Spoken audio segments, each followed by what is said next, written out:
माणिकराव कोकाटे सभागृहात 18 ते 22 मिनिटं पत्ते खेळत असल्याचा विधिमंडळाच्या चौकशीचा अहवाल। तर याबाबत मुख्यमंत्री उपमुख्यमंत्री खुलासा करतील का? रोहित पवारांचा सवाल। फडणवीस आणि अजित पवार यांची शिस्त नावाला सुरलीये। विरोधी पक्षनेते अंबादास दानवेंची टीका। दोन शिस्तीचे लोक फक्त तीव्र नाराजी व्यक्त करताना दिसत असल्याचं म्हणत दानवेंचा टोला। जर कोकाटे जाहिरात स्किप करत होते तर त्यांनी माफी का मागितली? शशिकांत शिंदेंचा सवाल। आरोप होऊन सुद्धा निर्णय घेत नसतील तर मंत्र्यांना भीती राहणार नाही, शिंदेंचं वक्तव्य।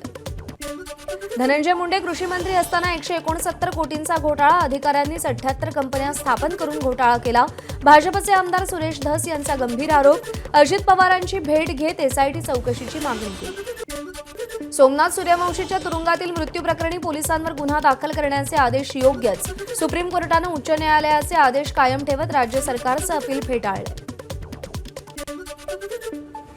प्रकाश आंबेडकरांसह सर्वोच्च न्यायालयाचे सोमनाथ सूर्यवंशींच्या आईनं आभार मानले। प्रकाश आंबेडकर भावासारखे पाठीशी उभे राहिल्याचं म्हणत सोमनाथ यांच्या आईला अश्रू अनावर। सरपंच संतोष देशमुख हत्या प्रकरणाचा वाल्मिक कराडच मुख्य सूत्रधार। विशेष मकोका न्यायालयाचं निरीक्षण। वाल्मिकच्या अडचणीत आणखी वाढ होण्याची शक्यता। परळीतील व्यापारी महादेव मुंडे यांच्या हत्या प्रकरणातील संशयित आरोपी गोट्या गीतेनं अघोरी प्रकार केल्याचा व्हिडिओ समोर। राम नाम सत्य आहे म्हणत रात्री लोकांच्या घरासमोर नैवेद्य ठेवल्याची माहिती। महादेव मुंडेचे कुटुंबीय उद्या मुख्यमंत्री फडणवीसांची भेट घेणार। भेटीमध्ये मुंडे कुटुंबीय त्यांची व्यथा मुख्यमंत्र्यांसमोर मांडणार। रामदास कदम यांचे सख्खे भाऊ सदानंद कदम यांनी अनिल परब यांची भेट घेतली। गृहराज्यमंत्री योगेश कदमांसंदर्भात पुरावे देण्यासाठी भेट घेतली का, असा सवाल उपस्थित। शिवसेना पक्ष आणि चिन्हाप्रकरणी अंतिम निकाल लांबणीवर पडण्याची शक्यता। 19 ऑगस्टपासून राष्ट्रपतींनी मागितलेल्या सल्ल्यावर सुनावणी होणार। शिवसेना पक्ष आणि चिन्हाची अंतिम सुनावणी 20 ऑगस्टला अपेक्षित होती। हिंगोलीमध्ये 216 पुरुषांनी लाडकी बहीण योजनेचा लाभ घेतल्याची माहिती। प्रशासनानं केलेल्या पडताळणीमध्ये ही माहिती समोर आली आहे। कोल्हापूरमधील महादेवी हत्तीला वंतारामध्ये नेल्यानंतर नांदणी ग्रामस्थांचा जिओवर बहिष्कार। जिओचं सिम कार्ड पोर्ट करण्यास गावकऱ्यांची सुरुवात। अंबानी कुटुंबानं धार्मिक भावना दुखावल्याचा सूर। वाहतूक कोंडी फोडण्यासाठी सिंहगड रोडवर उड्डाणपूल बांधला, मात्र उड्डाणपुलामुळे रस्त्याची रुंदी कमी झाल्यानं वाहतूक कोंडी कायम। रोजच्या वाहतूक कोंडीमुळे विद्यार्थी आणि नोकरदार वर्ग त्रस्त।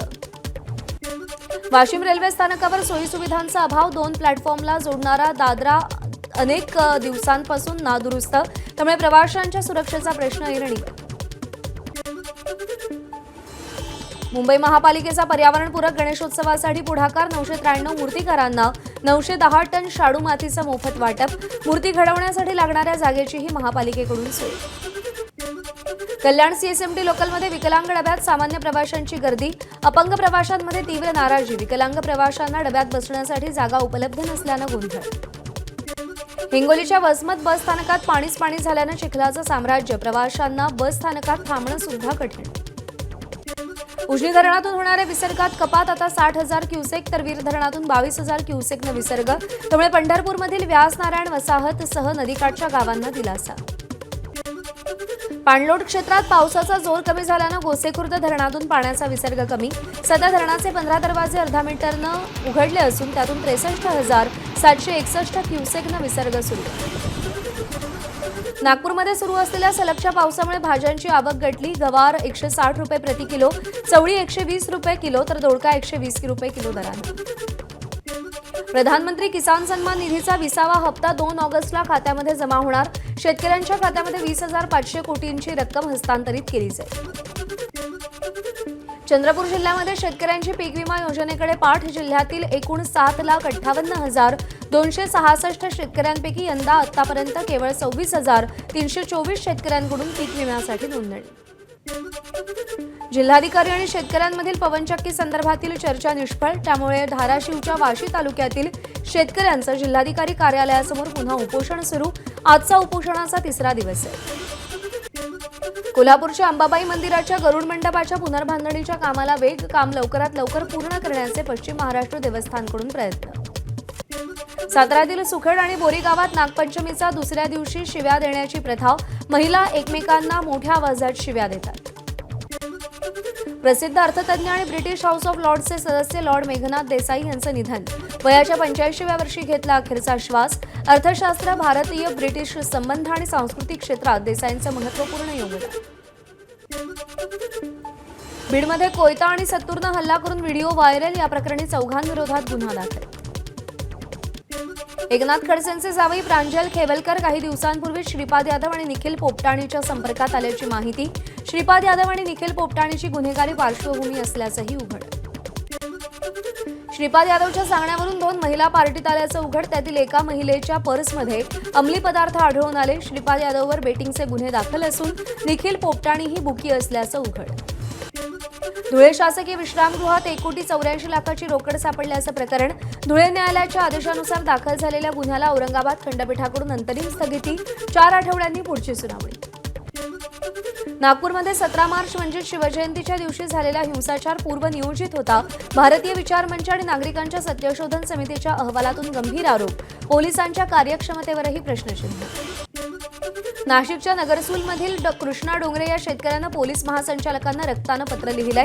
आपल्यावरील गुन्ह्याची उच्चस्तरीय चौकशी करायची नसेल तर 15 ऑगस्टला गोळ्या घालून ठार मारा, अशी पत्राद्वारे मागणी. महाड MIDCमधील आणखी एका कंपनीवर पोलिसांचा संयुक्त छापा. 4 दिवसाआधी केलेल्या छापेमारीत एकूण 90 कोटींचा ड्रग्ज जप्त करण्यात आलं होतं. त्यानंतर आता D14 या कंपनीतील मालाची तपासणी केली जाते.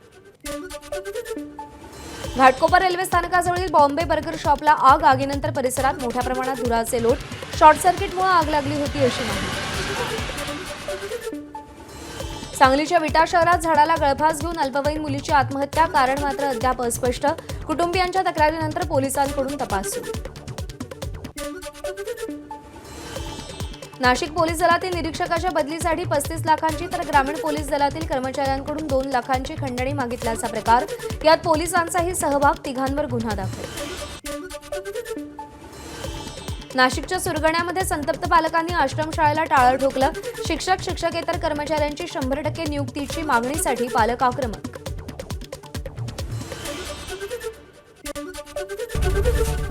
ABP माझा, उघडा डोळे बघा नीट.